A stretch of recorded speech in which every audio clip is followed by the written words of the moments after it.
Hello, I'm Professor Sims, and in this video I'll discuss the second half of Chapter 16 on gene expression. This is the 7th in the series of 10 lessons held as part of my General Genetics course. If you are a student currently enrolled in this course, please consult the syllabus and course Moodle site for assignments, quizzes, due dates, and other course information.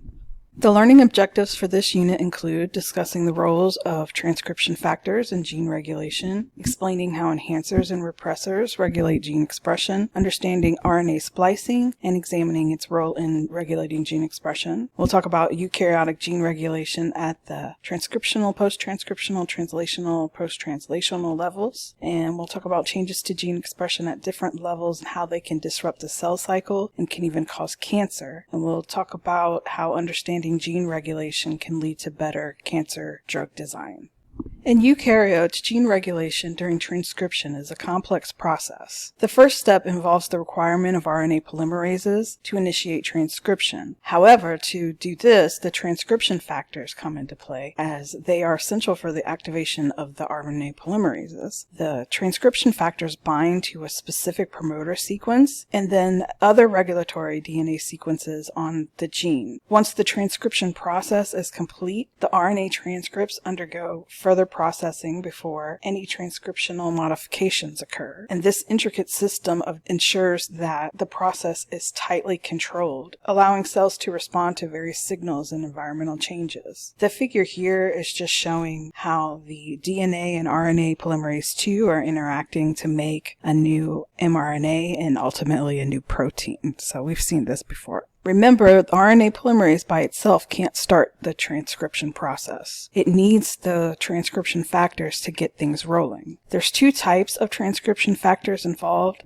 You have general ones that stick to the core promoter region and help RNA polymerase bind, and then you have specific ones that interact with the core promoter and either enhance or repress the polymerase's activity. The most common general transcription factors are TFIIA, TFIIB, TFIID, that's the TATA binding protein, TFIIE, TFIIF, and TFIIH. And you can see all of those in figure 16.4 here. To start transcription, general transcription factors first bind and recruit the RNA polymerase. The pre-initiation complex binds to promoter regions of DNA upstream to the gene that they regulate. Then the TATA box, located 25 to 35 bases upstream of the +1 start site, binds the TFIID and recruits other transcription factors for polymerase binding and initiation. So figure 16.4 is showing the locations here of the promoter, the TATA box, and where the transcription factors bind upstream. So first it's TFIID here, and then it recruits the other transcription factors to bind to the RNA polymerase.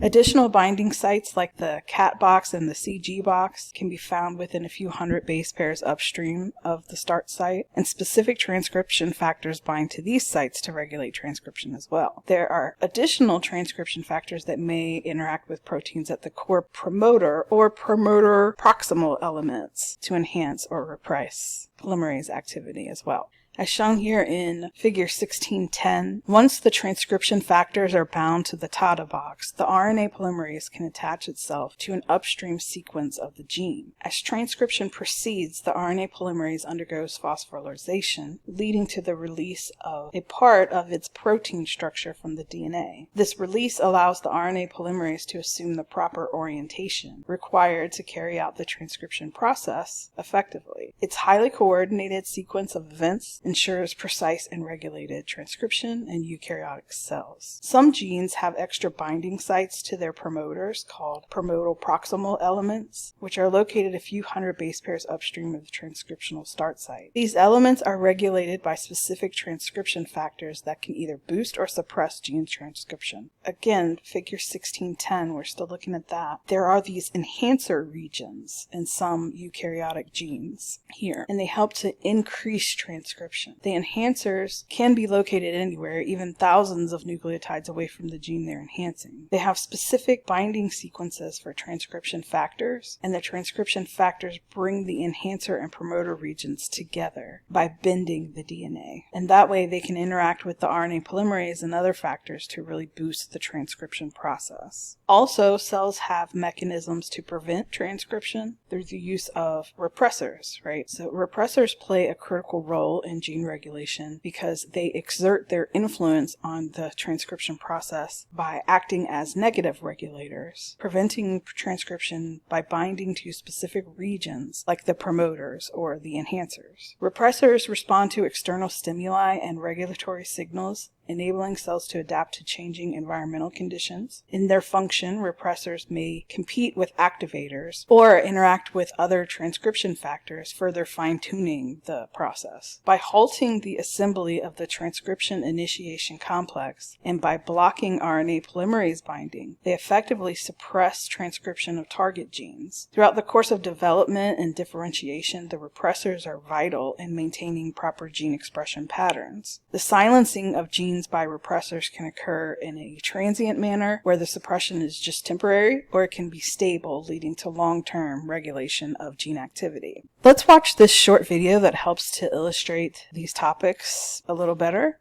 In order for transcription to proceed, proteins called transcription factors are necessary. Some of these bind to a section of a promoter, usually in a region called a Tata box, as thymine-adenine pairs are easier to pry apart, given that they make one fewer hydrogen bonds than a CG pair. Binding to DNA occurs due to a binding domain that has affinity for a specific sequence of nucleotides in the promoter. The transcription factor also has an activation domain, which will bind to other regulatory proteins that enhance transcription. A transcription factor can have one or more of either of these types of domains. In addition, there are other control elements farther away from the gene called enhancers that interact with proteins called activators. When activators bind to the enhancer, another protein can bend DNA to bring the activators closer to the promoter where the transcription factor can be found. Other proteins mediate interactions that produce the complete transcription initiation complex, which allows RNA polymerase to do its job. So we can see that transcription is quite a bit more complex than we previously discussed in biochemistry. There are many proteins involved when any gene is being transcribed, and so regulation of the levels of these proteins can regulate the expression of other genes. Some genes can only be transcribed when specific activator proteins are present, and this may only occur at a specific time, like hormones carrying a message to promote the expression of genes whose products trigger development during puberty. Combined with the acetylation and deacetylation of histones to either activate or silence genes, proteins that bind to mRNA to prevent translation, and other phenomena, the cell has several strategies at its disposal to regulate gene expression. Post-transcriptional modification and RNA splicing play vital roles in shaping the final form and function of RNA molecules. RNA splicing, as the initial stage of post-transcriptional control, involves the removal of introns and processing of the transcript. This is carried out by specialized molecular machines called spliceosomes, right? We saw this. We've seen this before. This was lecture 5, I think. But just to review what this looks like, here's a really short animation of what RNA splicing looks like. As DNA is transcribed into RNA, it needs to be edited to remove non-coding regions or introns shown in green. This editing process is called splicing, which involves removing the introns, leaving only the yellow protein coding regions called exons. RNA splicing begins with assembly of helper proteins at the intron-exon borders. These splicing factors act as beacons to guide small nuclear riboproteins to form a splicing machine called the spliceosome. The animation is showing this happening in real time. The spliceosome then brings the exons on either side of the intron very close together, ready to be cut. one end of the intron is cut and folded back on itself to join and form a loop. The spliceosome then cuts the RNA to release the loop and join the two exons together. The edited RNA and intron are released and the spliceosome disassembles. This process is repeated for every intron in the RNA. Numerous spliceosomes, shown here in purple, assemble along the RNA. Each spliceosome removes one intron, releasing the loop before disassembling. In this example, 3 introns are removed from the RNA to leave the complete instructions for a protein. For the purposes of gene regulation in eukaryotes, pre-mRNA molecules can undergo what is known as alternative splicing, resulting in the creation of different proteins from the same gene. The question of how alternative splicing could have evolved is fascinating, because in order to achieve proper splicing, the cell needs to accurately identify the introns that need to be removed. And then errors in this recognition process could lead to the accidental removal of the intervening exon, causing changes in the final protein sequence. While most of these variations might be non-functional, or they might be harmful even, some could potentially produce a variant with a distinct adaptive advantage. And then over time through the process of natural selection, such advantageous variants could become prevalent in a population and contribute to the evolution of species and diversification of biological function. So the mechanism of alternative splicing offers a glimpse into a molecular intricacy that underlies the evolution of life. Figure 1611 is showing an example of how pre-RNA can be alternatively spliced. So the spliced mRNA on the left it's got all the introns taken out, but it's also missing exon number 4, whereas the spliced mRNA on the right is missing exon number 2. Figure 1612 is showing the 5 basic modes of alternative splicing, and they are exon skipping, mutually exclusive exons, alternative 5' sites, alternative 3' sites, and intron retention. So what we just saw in figure 1611 was an example of exon skipping. In exon skipping, specific exons are excluded from the mature mRNA during splicing, resulting in the omission of certain sequences in the final protein product. So here we have blue, red, purple. This guy here only has blue and purple, right? So he's missing the red.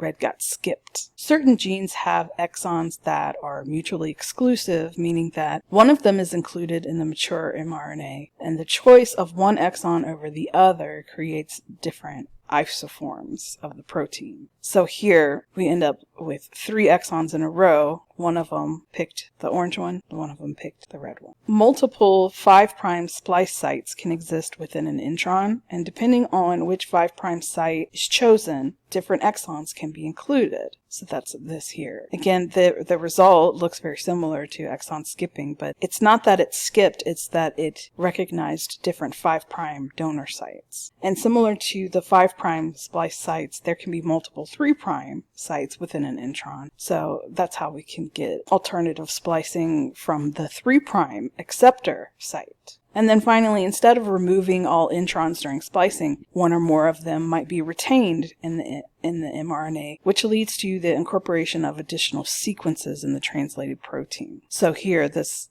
pink is actually an intron. So this is a non-coding region of DNA. As we know, mRNA is created and spliced in the nucleus, but then it needs to be transported to the cytoplasm to be translated. Before it leaves the nucleus, it receives protective caps at both ends to prevent degradation by exonuclease. So the 5' cap, composed of methylated guanosine triphosphate molecules, GTP, is placed backward on the 5' end, and that helps to protect the 5' end. And the poly A tail attaches to the 3' end, and that's repeating adenine nucleotides, and it helps to shield this exon here from degradation. And once the mRNA is in the cytoplasm, the length of time that it resides there before it gets degraded is called RNA stability. RNA stability can be altered to control the overall amount of protein that is synthesized. It can be increased, leading to longer residency in the cytoplasm, or decreased, leading to shortened residency in the cytoplasm and less protein synthesis. These alterations are the result of RNA binding proteins that bind to the 5' UTR or the 3' UTR of the mRNA. Additionally, these RNA binding proteins also influence mRNA localization, which ensures that the mRNA is transported to the appropriate cellular locations where it can be effectively translated into proteins.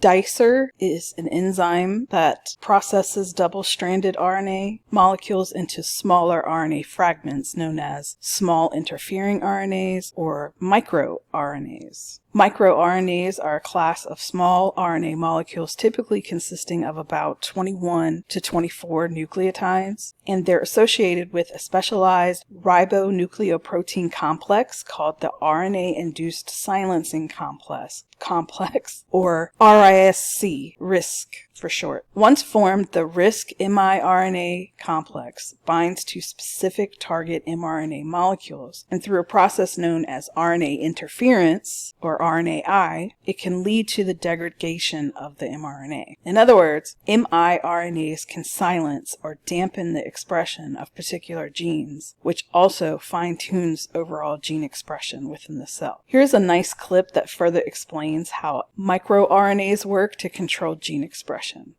Large gene networks. We'll talk about all of these in this video. So first, let's see how microRNAs work. So there are dedicated genes in our genome for the microRNAs. So these genes doesn't encode a protein, but they encode a microRNA. So the first transcript that comes out of these kind of genes are known as primary microRNA transcript. And these primary microRNA transcript get further processed with the help of enzymes known as DROSHA and DGCR8 or PASHA. So the pre-microRNA transcript get further trimmed.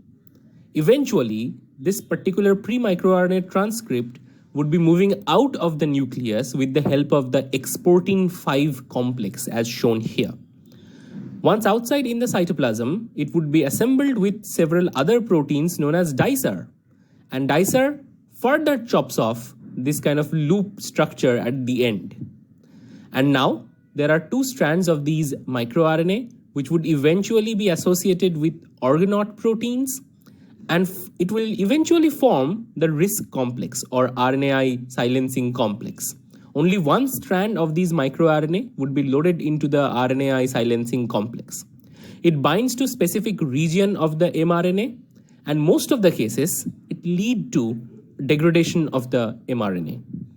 This is how overall microRNA can work. But there are many aspects to it, like the production of microRNA could be way more complicated that we have seen right now. So at a simplest level, there could be one microRNA from one particular microRNA gene. There could be also multiple microRNA or an array of microRNA coming out from one gene, and later on they are getting processed. There could be also microRNA as a part of an intron in a protein coding gene. So all these possibilities are there in a live cell. Question is, where does microRNA binds? MicroRNA can possibly bind to different untranslated regions. Most commonly, they prefer the 3' untranslated region. And some of the cases, though rare, they can also bind to the 5' untranslated region. But that's much less frequent. So how does microRNA regulate gene expression then? MicroRNA can regulate gene expression in two ways. First of all, it can downregulate the mRNA by degrading it. Just by associated with the RNAi silencing complex, it can chop off the mRNA, and thereby less mRNA would be available to produce protein. So less product would be formed. There is also another way by which microRNA can work, that is interfering with the translation. Some of the cases, the microRNA and the RISC complex sits in a 3' UTR, let's say, but does not cleave the mRNA. So it works like a roadblock for the ribosome, or it interferes with the translation process. That is also possible. Now, let me tell you that microRNAs are present in a tissue-specific and cell-specific manner.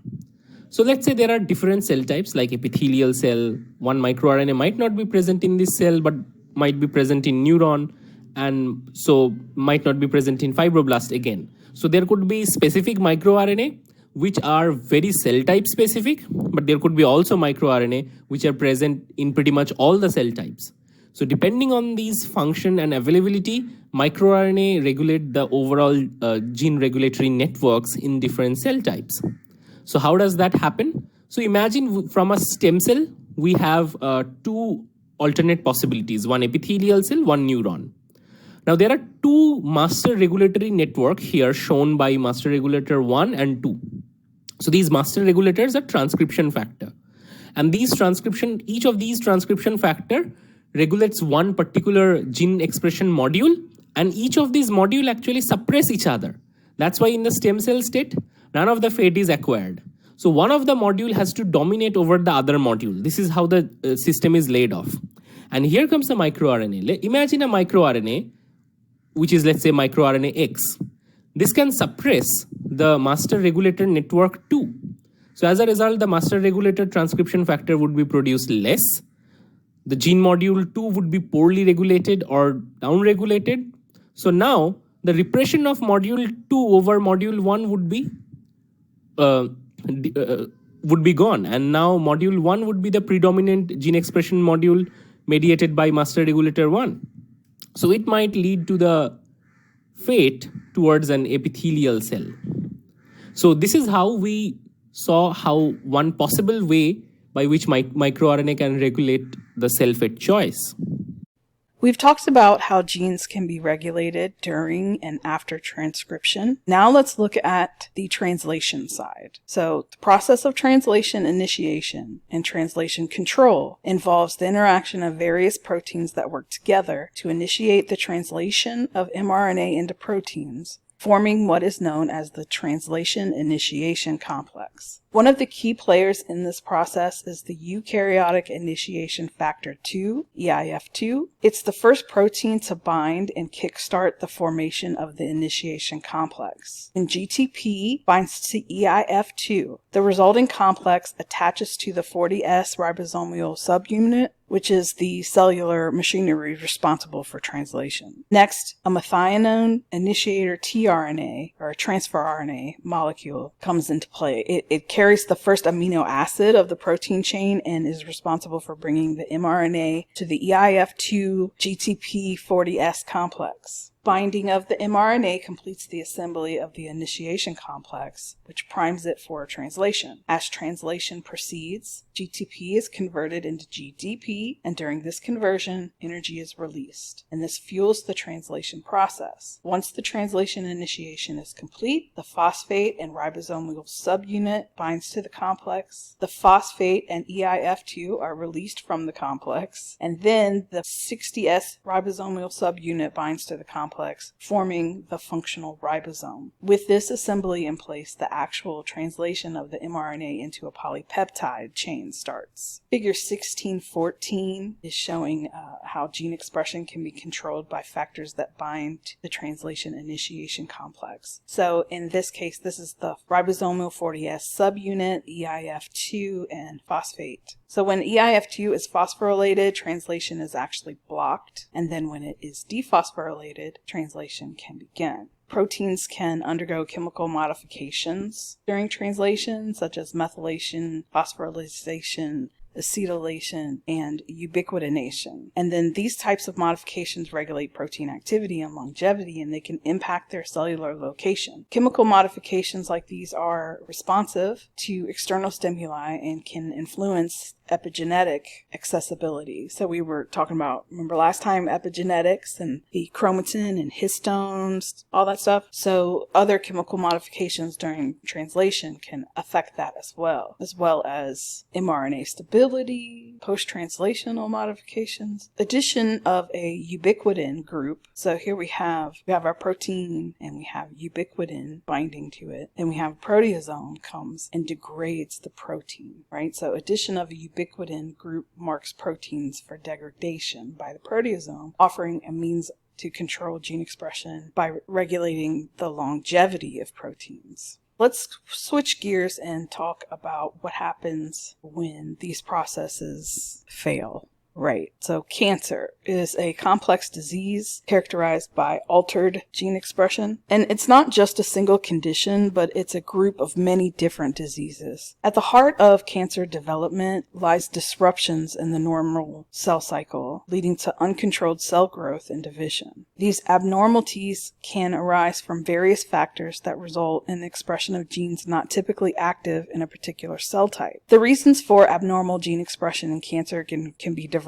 and multifaceted. Gene mutations play a significant role where alterations in the DNA sequence can lead to the activation or inactivation of important genes involved in cell growth and regulation. Additionally, gene regulation, which controls the timing and extent of gene expression, can be disturbed, causing genes to be turned on or off at the wrong times. Epigenetic changes contribute to altered gene expression in cancer, even though they don't involve alteration to the DNA sequence, but instead they affect how genes are packaged and regulated within the cell, and this leads to changes in gene activity. Phosphorylation of cyclin B can modify cell cycle progression, contributing to cancer development. Alterations in gene expression, including activation or silencing, play a central role. Epigenetic, transcriptional, post-transcriptional, translational, and post-translational mechanisms, they're all potential points of error. Understanding all of the diverse mechanisms that can lead to altered gene expression and can cause cancer helps to develop better treatments and even personalized treatments to combat the complex and heterogeneous group of diseases. Tumor suppressor genes play a role in helping to safeguard our cells from abnormal and uncontrolled growth. The primary function of a tumor suppressor gene is to prevent the occurrence of excess and or inappropriate cell proliferation, which, if left unchecked, could lead to the development of a tumor. One of the most well-known and critical tumor suppressor genes is P53. P53 acts as a transcription factor, so it regulates the expression of other genes involved in cell cycle control and DNA repair. When functioning correctly, P53 plays a crucial role in detecting damaged DNA and initiating processes that, when functioning correctly, P53 detects damaged DNA and initiates processes that either halt cell division to allow for repair or trigger cell death if the damage is irreparable. However, the unfortunate reality is that P53 is susceptible to mutations. In fact, it's estimated that over 50% of all cancer types involve mutations in the P53 gene. When mutated, P53 loses its ability to effectively regulate cell growth and DNA repair, which paves the way for uncontrolled cell proliferation and the development of cancerous tumors. Proto-oncogenes are a group of genes that serve as positive regulators in the cell cycle, contributing to normal cell growth and division. However, when these genes undergo mutations, they can transform into oncogenes, which have the potential to cause cancer. The mutation in proto-oncogenes often lead to changes in their transcriptional activity, which disrupts the control of cell growth and division. A well-known example of a proto-oncogene is MYC, a transcription factor that plays a role in regulating the expression of genes involved in cell growth. In certain types of cancer, like Burkitt's lymphoma, MYC becomes aberrantly activated due to the specific mutations leading to uncontrolled proliferation and tumor formation. And this figure here is showing malignant B-site lymphocytes in a patient that has Burkitt's lymphoma. Here's a beautiful animation that helps to break down cancer cell proliferation and how certain treatments can work to stop it. We all start life as one single cell. Then that cell divides and we're 2 cells, then 4, then 8. Cells form tissues, tissues form organs, organs form us. These cell divisions, by which we go from a single cell to 100 trillion cells, are called growth. And growth seems like a simple thing because when we think of it, we typically think of someone getting taller, or later in life, wider. But to cells, growth isn't simple. Cell division is an intricate chemical dance that's part individual, part community-driven. And in a neighborhood of 100 trillion cells, sometimes things go wrong. Maybe an individual cell's set of instructions, or DNA, gets a typo, what we call a mutation. Most of the time, the cell senses mistakes and shuts itself down, or the system detects a troublemaker and eliminates it. But enough mutations can bypass these fail-safes, driving the cell to divide recklessly. That one rogue cell becomes 2, then 4, then 8. At every stage, the incorrect instructions are passed along to the cell's offspring. Weeks, months, or years after that one rogue cell transformed, you might see your doctor about a lump in your breast. Difficulty going to the bathroom could reveal a problem in your intestine, prostate, or bladder. Or a routine blood test might count too many white cells or elevated liver enzymes. Your doctor delivers the bad news. It's cancer. From here, your strategy will depend on where the cancer is and how far it's progressed. If the tumor is slow-growing and in one place, surgery might be all you need, if anything. If the tumor is fast-growing or invading nearby tissue, your doctor might recommend radiation or surgery followed by radiation. If the cancer has spread or if it's inherently everywhere like a leukemia, your doctor will most likely recommend chemotherapy or a combination of radiation and chemo. Radiation and most forms of chemo work by physically shredding the cell's DNA or disrupting the copying machinery. But neither radiation nor chemotherapeutic drugs target only cancer cells. Radiation hits whatever you point it at, and your bloodstream carries chemotherapeutics all over your body. So what happens when different cells get hit? Let's look at a healthy liver cell, a healthy hair cell, and a cancerous cell. The healthy liver cell divides only when it's stressed. The healthy hair cell divides frequently, and the cancer cell divides even more frequently and recklessly. When you take a chemotherapeutic drug, it will hit all of these cells. And remember that the drugs work typically by disrupting cell division, so every time a cell divides, it opens itself up to attack. And that means that the more frequently a cell divides, the more likely the drug is to kill it. So remember that hair cell? It divides frequently and isn't a threat. And there are other frequently dividing cells in your body like skin cells, gut cells, and blood cells.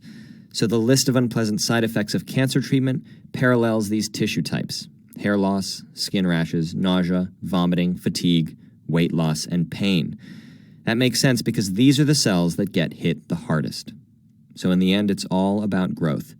Cancer hijacks cells' natural division machinery and forces them to put the pedal to the metal, growing rapidly and recklessly. But using chemotherapeutic drugs, we take advantage of that aggressiveness, and we turn cancer's main strength into a weakness.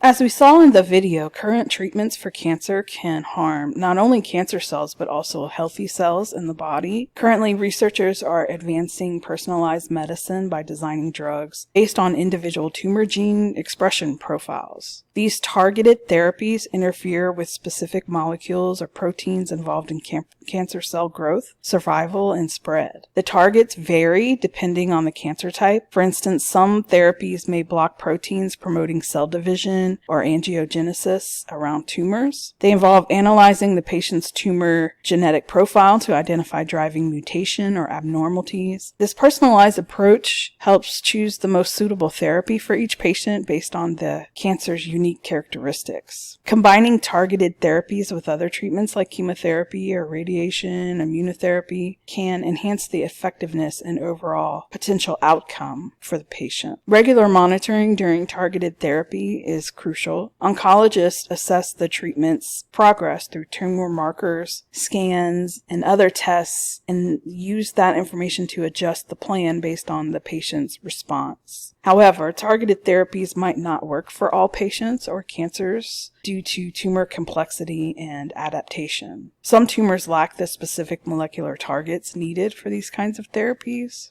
Cancer treatment is very highly individualized and it considers factors like the cancer type, the stage, overall health of the patient, different molecular targets that we can aim for, and not all patients will receive targeted therapies or be a good candidate. This concludes the Lesson 7 material. Thank you guys for watching. Don't forget to do the reading. Check the description for more videos related to these topics and leave your questions for me in the comments below.